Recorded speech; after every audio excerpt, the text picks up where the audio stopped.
नाथाय नमः। स्वागत है आप सबका हमारे इस परिवार साई की सुनो में। जैसे आप सब लोग जानते हैं आज गुरुवार का दिन है, तो आज हम बाबा की श्री साई सच्चरित्र के अध्याय 3 का पाठ करेंगे, जिसमें श्री साई बाबा की स्वीकृति, आज्ञा और प्रतिज्ञा, भक्तों के कार्य समर्पण, बाबा की लीलाएं, ज्योतिषतम स्वरूप, मातृ प्रेम, रोहिला की कथा, उनके मधुर अमृतोपदेश, श्री साई बाबा की स्वीकृति और वचन देना।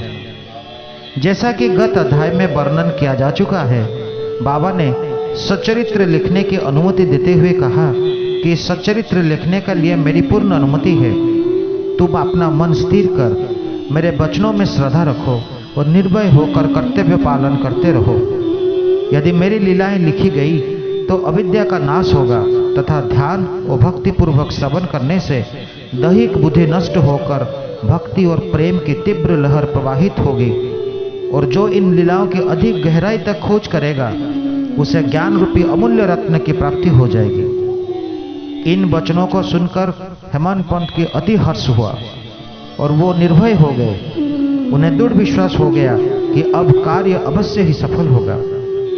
बाबा ने श्यामा की ओर दृष्टिपात कर कहा, जो प्रेम पूर्वक मेरा नाम स्मरण करेगा मैं उसकी समस्त इच्छाएं पूर्ण कर दूंगा। उसकी भक्ति में उत्तरोत्तर बुद्धि होगी। जो मेरे चरित्र और कृत्यों की सदापूर्वक गायन करेगा उसकी मैं हर प्रकार से सदैव सहायता करूंगा। जो भक्तगण हृदय और प्राणों से मुझे चाहते हैं उन्हें मेरी कथाएं श्रवण कर स्वभावतः प्रसन्नता होगी। विश्वास रखो कि जो कोई मेरी लीलाओं का कीर्तन करेगा उसे परमानंद और चिर संतोष की उपलब्धि हो जाएगी। ये मेरा विशिष्टता है कि जो कोई अनन्य भाव से मेरी शरण आता है, जो श्रद्धापूर्वक मेरा पूजन, निरंतर स्मरण और मेरा ही ध्यान किया करता है, उसको मैं मुक्ति प्रदान कर देता हूँ। जो नित्य प्रति मेरा नाम स्मरण और पूजन कर मेरी कथाओं और लीलाओं का प्रेम पूर्वक मनन करते हैं, ऐसे भक्तों को सांसारिक वासनाएं और अज्ञान रूपी प्रवृत्तियों कैसे ठहर सकती है। मैं उन्हें मृत्यु के मुख से बचा लेता हूँ। मेरी कथाएं श्रवण करने से मुक्ति प्राप्त हो जाएगी। अतः मेरी कथाओं का श्रद्धापूर्वक सुनो, मनन करो। सुख और संतोष प्राप्ति का सरल मार्ग ही यही है। इससे श्रोताओं का चित्त शांति प्राप्त होगी, और जब ध्यान प्रकट हो जाएगा, विश्वास दृढ़ हो जाएगा, तब अखंड चैतन्य धन से अभिन्नता प्राप्त हो जाएगी। केवल साई साई के उच्चारण मात्र से ही उनके समस्त पाप नष्ट हो जाएंगे। भिन्न भिन्न कार्यों का भक्तों को प्रेरणा।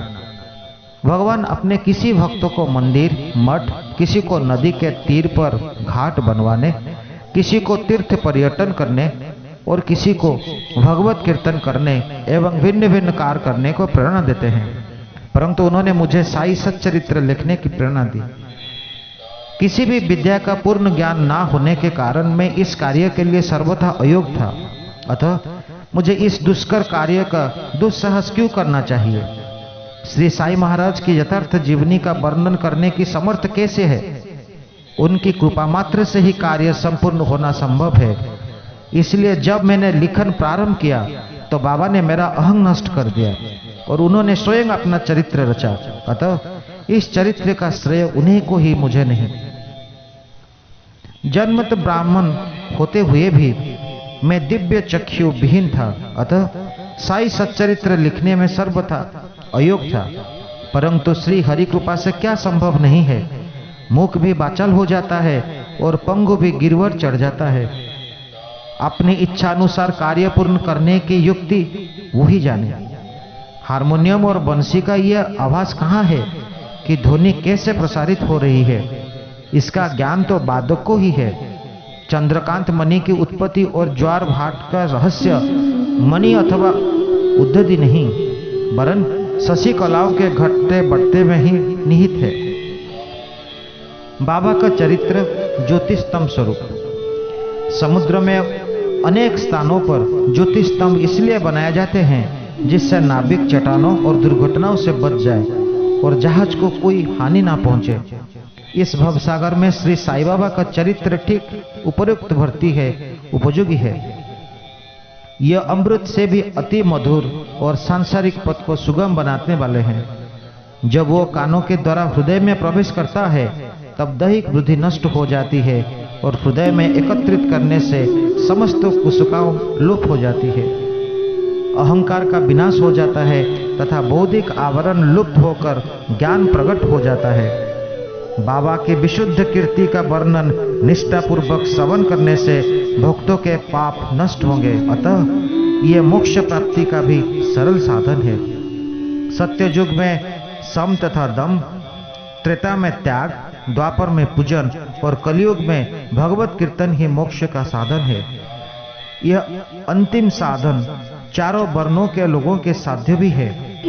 अन्य साधन योग, त्याग, ध्यान, धारणा आदि आचरण करने में कठिन है, परंतु चरित्र तथा हरि कीर्तन का श्रवण तो अत्यंत ही सुलभ है। केवल उन पर ध्यान देने का ही आवश्यकता है। कथा श्रवण और कीर्तन से इंद्रियों की स्वाभाविक विषयासक्ति नष्ट हो जाती है और भक्त वासना रहित होकर आत्म साक्षात की ओर अग्रसर हो जाता है। इसी फल को प्रदान करने के हेतु उन्होंने सच्चरित्र की रचना कराई। भक्तगण अब सरलता पूर्वक चरित्र का अवलोकन करें और साथ ही उनके मनोहर स्वरूप का ध्यान करें। गुरु और भगत भक्ति के अधिकारी बने तथा निष्काम होकर आत्म साक्षात को प्राप्त हो। साई सच्चरित्र का सफलता पूर्वक संपूर्ण होना यह साई महिमा ही समझे। हमें तो केवल एक निमित्त मात्र विषय बनाया गया है। मातृ प्रेम। गाय का अपने बछड़े पर प्रेम सर्वविदित ही है। उसके स्तन सदैव दुग्ध से पूर्ण रहते हैं और जब भूखा बछड़ा स्तन की ओर दौड़कर आता है तो दुग्ध की धारा स्वतः प्रवाहित होने लगती है। उसी प्रकार माता भी अपने बच्चों की आवश्यकता के पहले कि उसका ध्यान रखती है और ठीक समय पर स्तनपान कराती है। वो बालक का श्रृंगार उत्तम ढंग से करती है, परंतु बालक को इसका कोई भी भाव नहीं होता। बालक के सुंदर श्रृंगारादि को देखकर माता के हर्ष का परावर नहीं रहता। माता का प्रेम विचित्र, असाधारण और निस्वार्थ है, जिसकी कोई उपमा नहीं है। ठीक इसी प्रकार सद्गुरु का प्रेम अपने शिष्य पर होता है। ऐसा ही प्रेम बाबा का मुझ पर था। उदाहरणार्थ वो निम्न प्रकार था। सन 1913 में मैंने नौकरी से अवकाश ग्रहण किया। जो पेंशन मुझे मिलती थी वो मेरे कुटुंब के निर्वाह के लिए अपर्याप्त थी। उसी वर्ष की गुरु पूर्णिमा के दिवस में अन्य भक्तों के साथ शिरडी गया। वहां अन्ना चिंचनकर ने स्वतः ही मेरे लिए बाबा से इस प्रकार प्रार्थना की, इन पर कृपा करो बाबा, जो पेंशन इन्हें मिलती है वो निर्वाह योग्य नहीं है। कुटुंब में वृद्धि हो रही है, कृपया और कोई नौकरी दिला दीजिए ताकि इनकी चिंता दूर हो और ये सुखपूर्वक रहे। बाबा ने उत्तर दिया कि इन्हें नौकरी मिल जाएगी, परंतु अब इन्हें मेरी सेवा में ही आनंद लेना चाहिए। इनकी इच्छाएं सदैव पूर्ण होगी। इन्हें अपना ध्यान मेरी ओर आकर्षित कर आध्यात्मिक तथा दुष्ट जनों की संगति से दूर रहना चाहिए। इन्हें सबसे दया और नम्रता के बर्ताव और अंतकरण से मेरी उपासना करनी चाहिए। यदि ये इस प्रकार आचरण कर सके तो नित्यानंद के अधिकारी हो जाएंगे। रोहिला की कथा। यह कथा श्री साईं बाबा के समस्त प्राणियों पर समान प्रेम की सूचक है। एक समय रोहिला जाति का एक मनुष्य शिरडी में आया। वो ऊंचा, पूरा सुदृढ़ एवं सुगठित शरीर का था। बाबा के प्रेम से मुग्ध होकर वो शिरडी में ही रहने लगा। वो आठों प्रहर अपनी ऊंची और कर्कश आवाज में कुरान शरीफ का कलमे पढ़ता है और अल्लाह अकबर के नारे लगाता था। शिरडी के अधिकांश लोग खेतों में दिन भर काम करने के पश्चात जब रात्रि में घर लौटने तो रोहिला की कर्कश पुकारों को उनका स्वागत करती थी। इसी कारण उन्हें रात्रि में विश्राम ना मिलना था, जिससे वो अधिक कष्ट और असुविधा के अनुभव करने लगे। कई दिनों तक तो वो मान रहे, परंतु जब कष्ट असहनीय हो गया तब उन्होंने बाबा के समीप जाकर रोहिला का मनाकर इस उत्पात को रोकने की प्रार्थना की। बाबा ने उन लोगों की इस प्रार्थना पर ध्यान न दिया। इसके विपरीत गांव वालों को आड़े हाथ लेते हुए बोले कि वो अपने कार्य पर ही ध्यान दे और रोहिला की ओर ध्यान न दे।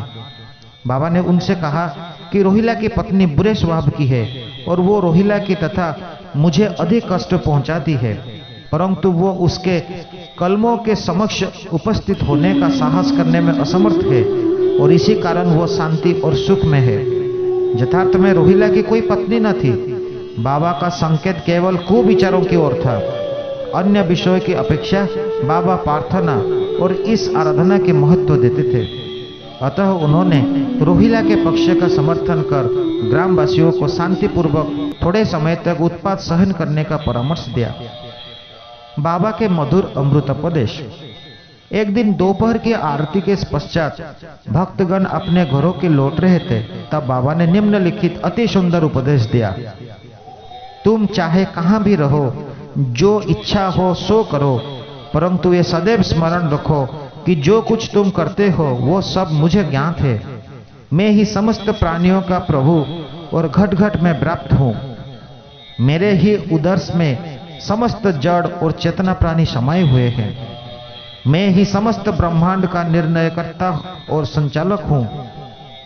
मैं ही उत्पत्ति, स्थिति और संहार करता हूँ। मेरी भक्ति करने वालों को कोई हानि नहीं पहुंचा सकता। मेरे ध्यान की उपेक्षा करने वाला माया के पास में फंस जाता है। समस्त जंतु, चिंटिया तथा दृश्यमान, परिवर्तनमान और स्थायी विश्व मेरे ही स्वरूप है। इस सुंदर तथा अमूल्य उपदेश को श्रवण कर मैंने तुरंत ये दृढ़ निश्चय कर लिया कि अब भविष्य में अपने गुरु के अतिरिक्त अन्य किसी मानव की सेवा न करूंगा। तुझे नौकरी मिल जाएगी। बाबा के इन वचनों का विचार मेरे मस्तिष्क में बार बार चक्कर काटने लगा। मुझे विचार आने लगा, क्या सचमुच ऐसा घटित होगा?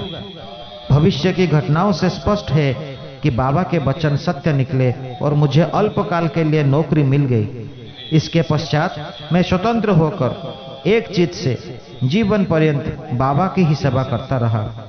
इस अध्याय को समाप्त करने से पूर्व मेरी पाठकों से विनम्र प्रार्थना है कि वो समस्त बाधाएं जैसे आलस्य, निद्रा, मन की चंचलता और इंद्रिय आसक्ति दूर कर और एक चित्त हो अपना ध्यान बाबा के लीलाओं की ओर दे और स्वाभाविक प्रेम निर्माण कर भक्ति रहस्य को जाने तथा अन्य साधनाओं में व्यर्थ सिमत न हो। उन्हें केवल एक सुगम उपाय का पालन करना चाहिए और वो है श्री साई लीलाओं का श्रवण। इससे उनका अज्ञान नष्ट होकर मोक्ष का द्वार खुल जाएगा। जिस प्रकार उनके स्थानों में भ्रमण करते हुए भी लोभी पुरुष अपने गड़े होते धन के लिए सतत चिंतित रहता है, उसी प्रकार श्री साई को अपने हृदय में धारण करो। अगले अध्याय में श्री साई बाबा की शिरडी आगमन का वर्णन होगा। श्री सद्गुरु साईनाथार्पणमस्तु। शुभम भवतु, शुभम भवतु, शुभानिर्भवतु। ओम श्री साईनाथाय नमः।